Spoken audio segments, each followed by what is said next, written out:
Welcome to my channel, The Good Book Tales. In today's video, we open one of the most mysterious and powerful books of the Bible, the book of the prophet Daniel, a complete narrative of biblical history. This is not just an old story written thousands of years ago. It is a story that still speaks to our hearts today. Imagine being torn from your home as a young man, taken captive into a foreign land, and asked to serve in the court of one of the most powerful kings in history. That is where our journey begins. The story of Daniel is not only about survival in exile, but about unshakable faith in a world filled with danger, deception, and immense pressure to compromise. Daniel, along with his friends Hananiah, Mishael, and Azariah, better known to many as Shadrach, Meshach, and Abednego, was thrust into the glittering yet threatening world of Babylon. It was a city of golden statues, mighty armies, and kings who claimed divine power. Yet hidden within that empire was a deeper struggle, the eternal clash between human pride and divine truth.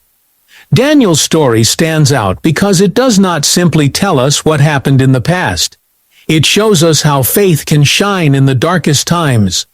He was a young exile in Babylon, but he carried something greater than any earthly treasure: loyalty to the living God. Each moment of his life unfolds like a test. Would he eat the king's food that broke the laws of his faith? Would he bow before a golden idol when everyone else fell to the ground? Would he pray when prayer itself became a crime punishable by death? These are the questions that bring Daniel's story alive. And they remind us of the power of conviction in a world that often demands silence. But the book of Daniel is not only about courage, it is also a book of visions, dreams, and mysteries that reach far beyond Daniel's lifetime. Nebuchadnezzar, the mighty Babylonian king, is haunted by dreams of a statue made of gold, silver, bronze, and iron. None of his wise men can explain its meaning. Yet Daniel, standing firm in his faith, reveals a vision that stretches across kingdoms and centuries. From fiery furnaces to the terrifying lion's den, from dreams of beasts rising from the sea to prophecies that point toward the end of days, the book pulls us deeper into a narrative where history and prophecy collide. And this is only the beginning. As we step into the world of Daniel, we enter a story filled with suspense, faith, and the struggle between kingdoms of men and the kingdom of God. In the next part of this journey, we will see what happens when a young prophet dares to speak truth to power, risking everything for a message greater than himself. But for now, we leave Daniel standing before a king whose dream has shaken the empire, a dream that could change the course of history forever. Daniel stood in the palace of Babylon, a young man surrounded by wealth and splendor beyond imagination. But beneath the polished walls and golden decorations, there was fear. The empire looked unshakable from the outside, yet even the greatest kings were troubled by dreams they could not explain. Nebuchadnezzar, the ruler of this vast kingdom, had seen a vision that left him restless night after night. The wisest men of Babylon, magicians, astrologers, and counselors, were summoned, yet none could tell him what the dream meant. Their failure placed them all under the king's wrath, for in Babylon, power demanded answers. It was here that Daniel, still a captive in a foreign land, stepped into history. He had no armies, no wealth, no high position. What he had was faith and a gift that could not be bought. Daniel prayed to God for wisdom, and the mystery of the king's dream was revealed. The dream was not just about Nebuchadnezzar. It was about kingdoms rising and falling, empires that would come and go, and a kingdom beyond human power that would one day stand forever. Imagine the courage it took for Daniel, a foreigner, to stand before the most powerful man alive and say, "Your kingdom is not eternal. Another kingdom, greater than yours, will come." But Daniel's story is not only about prophecy, It is about the test of loyalty in a place that demanded compromise. Babylon was not just a city. It was a symbol of pride, a place where rulers set themselves above the heavens. Daniel and his friends were given new names, new clothes, and even new diets, all meant to strip them of their identity. Yet they chose to remain faithful to God, even in the smallest details, refusing food offered to idols, and trusting in divine strength rather than human favor. Their quiet resistance became a powerful statement. True loyalty cannot be bought or forced. Still, the cost of such faith was high. Every act of defiance carried the threat of death. Shadrach, Meshach, and Abednego would one day face the fiery furnace, a test so severe that even the soldiers who carried them to the flames would perish from the heat. Daniel himself would one day stand at the edge of the lion's den, surrounded by enemies eager to silence his prayers. Each choice drew them closer to danger, yet each choice also revealed a greater mystery. Why did their God deliver them, while the gods of Babylon remained silent? As the shadows of prophecy and danger grew thicker, the palace halls echoed with questions that still matter today. Whose kingdom will last? Whose power is real? Daniel's life was caught in the tension between earthly glory and divine truth, and as the story unfolds, the stakes only grow higher.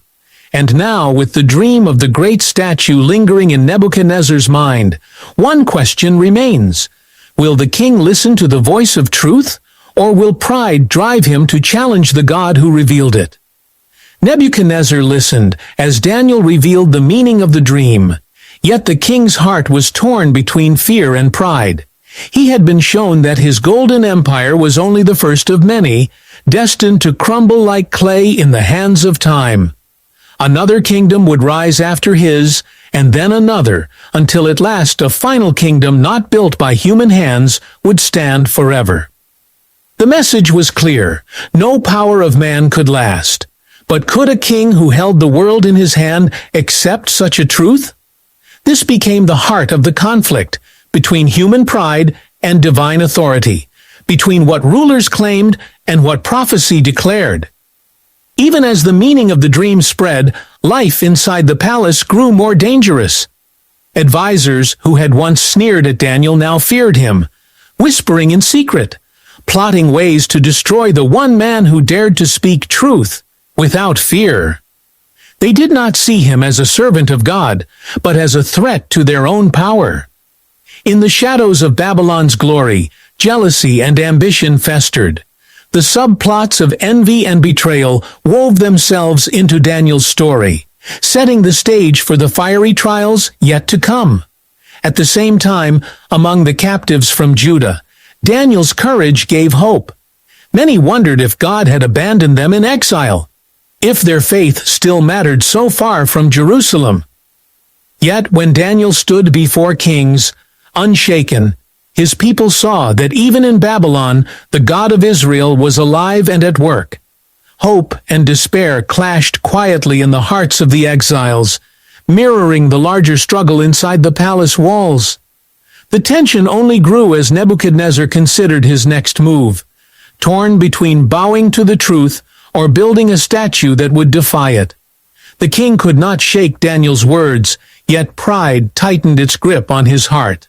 Instead of humbling himself, Nebuchadnezzar ordered a towering statue of gold to be raised in the plain of Dura, a monument that reached toward the heavens. It glittered in the sun, a challenge to the prophecy itself, as if the king could declare his rule eternal. Trumpets and horns were prepared, and a decree spread through the land. At the sound of music, every nation and tongue was to bow before the image or face death in the fiery furnace. The people trembled, for the command came from a man whose word could not be questioned. Among the crowds, Daniel's friends, Shadrach, Meshach, and Abednego, stood silent. They could not bow, not even once, for to kneel before the idol would be to deny the God who had carried them this far. Whispers began to rise, accusations swelling like a storm. The very advisers who envied Daniel's wisdom now found their chance. They rushed to the king with eager voices, pointing out the men who refused to obey. Their words were sharp, meant to inflame Nebuchadnezzar's fury. The tension in Babylon reached its breaking point. The furnace roared, its flames stoked hotter than ever before. Soldiers gathered, musicians raised their instruments, and the crowd held its breath. Would the three young men yield at the last moment, or would they defy the king to his face? All eyes turned to them, waiting, as the heat of the fire lit the air. The question hung heavy, pressing on everyone who watched. In the clash between the decree of a king and the command of God, who would stand and who would fall? The sound of the instruments filled the air, echoing across the plain like a command from the heavens themselves. The multitude bowed low, their faces pressed to the ground before the golden image, but three figures stood tall in the sea of submission. Shadrach, Meshach, and Abednego did not move. Their silence spoke louder than the music, and in that moment the crowd realized there were men who would rather face death than deny their faith. Rage blazed across Nebuchadnezzar's face. To defy him openly in front of his entire empire was more than disobedience. It was humiliation. His pride demanded punishment, swift and severe. Yet just as the furnace was prepared to consume the young men, a second twist emerged within the court itself. Some of the king's most trusted advisers began to whisper fears into his ear. If Daniel and his friends could defy the royal decree without fear, was it possible their God truly held power greater than Babylon's idols? These doubts unsettled the king, though he would never admit it. The advisers, torn between fear of Daniel's God and jealousy of his influence, urged Nebuchadnezzar to escalate his command. The furnace must burn hotter, 7 times more, to show that no god could deliver them from his hand. The soldiers obeyed, heaping wood and oil until the flames leapt high into the sky, a fire so fierce that even standing near it felt like standing at the edge of the sun. The ground itself seemed to tremble with the heat. The crowd pressed back, yet none dared leave, for to miss this spectacle would be to defy the king. But in the background, another conflict brewed. Daniel himself was not among the three, and rumors began to swirl. Would he too face judgment? Would the king turn against the prophet who had once saved his court by revealing the dream? Envy and suspicion grew side by side, creating an atmosphere where even the faithful did not know who might be accused next. The tension thickened, as if the empire itself balanced on the edge of fire and revelation. All that remained was the command. Nebuchadnezzar's voice rose above the roar of the furnace, his words filled with fury and defiance. The order was clear: bind the men and cast them into the flames. The moment hung in the air, the crowd frozen between terror and awe, waiting to see whether the God of Daniel's companions could stand against the blazing power of Babylon. The furnace roared like a living beast as the guards dragged Shadrach, Meshach, and Abednego forward. The heat was so fierce that the soldiers who came near were consumed by the flames before they could even finish their task. Bound tightly, the three men were hurled into the fire, and the crowd gasped as the furnace swallowed them whole. For a moment, the king's anger gave way to triumph. He had made an example of defiance, proving his word stronger than the faith of exiles. The music ceased, the plain fell silent, and all eyes turned to the furnace, expecting nothing but ashes. Then the silence broke into murmurs of disbelief. Nebuchadnezzar himself leaned forward, his eyes widening with terror. "Did we not cast 3 men bound into the fire?" he demanded. The advisers nodded, confused. The king's voice trembled as he declared, "But I see 4 men walking freely in the flames, and the 4th looks like a son of the gods." The crowd erupted, torn between awe and fear, for the impossible had unfolded before their very eyes. The fire that should have destroyed them did not even touch them. Their clothes were untouched, their hair unburned, and their bonds had fallen away as though melted by unseen hands. The climax was undeniable. God's power had broken the pride of Babylon. Nebuchadnezzar rushed to the furnace's edge, his voice unsteady now.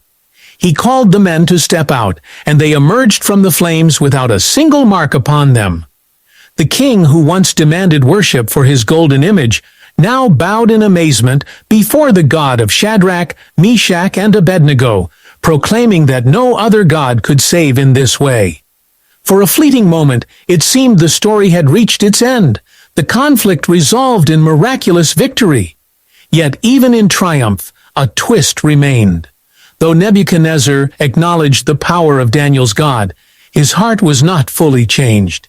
He issued a decree protecting the faithful, but pride still lingered within him, hidden like embers beneath the ashes. The furnace had silenced his rage, but not destroyed his arrogance. And so, while the exiles rejoiced in deliverance, the seeds of another struggle were already being planted. A struggle that would rise in visions and dreams yet to come, drawing Daniel himself into a confrontation that would test the very limits of faith and prophecy. The fire was not the end, it was only the beginning. The fire had burned out, but its memory lingered in every heart that had witnessed it. The plain of Dura was no longer remembered for the golden statue, but for the miracle that humbled an empire. Shadrach, Meshach, and Abednego stood alive, a living testimony that faith could withstand even the hottest flames. Their courage became a story whispered among the exiles, a reminder that even in Babylon, far from Jerusalem, their God was near. For the people of Judah, crushed by exile and longing for home, this miracle restored hope that their covenant was not forgotten. Nebuchadnezzar, shaken to his core, declared protection for anyone who worshipped the God of Israel. No one in the empire was to speak against him, for the king himself had seen what human power could not achieve. Yet the deeper change within his heart was slow. Pride did not disappear overnight, and the story hinted at struggles still ahead. Daniel, who had stood silent during the furnace trial, would soon face his own challenges as visions and prophecies unfolded. The furnace was not the end of Daniel's narrative, but a turning point that prepared the stage for greater revelations to come. For the advisors who plotted in jealousy, the day ended in silence. Their schemes had backfired, their accusations burned away by the fire that failed to consume the faithful. Their envy did not vanish, but the memory of the fourth figure in the flames kept their voices quieter, at least for a season. The subplots of betrayal and ambition faded into the background, overshadowed by a moment that no one could deny. The story of Daniel and his friends in Babylon closes not with defeat, but with resilience. It leaves us with a powerful reflection. True strength is not found in thrones or armies, but in the quiet courage to stand firm when the world demands you bow. The book of the prophet Daniel, rich with prophecy and history, is more than an ancient tale. It is a living narrative of faith tested by fire, of kingdoms that rise and fall, and of a God whose power endures beyond time. As the flames died down on the plain of Dura, the message burned brighter than ever. Kingdoms may crumble, pride may fade, but faith in the living God will always stand.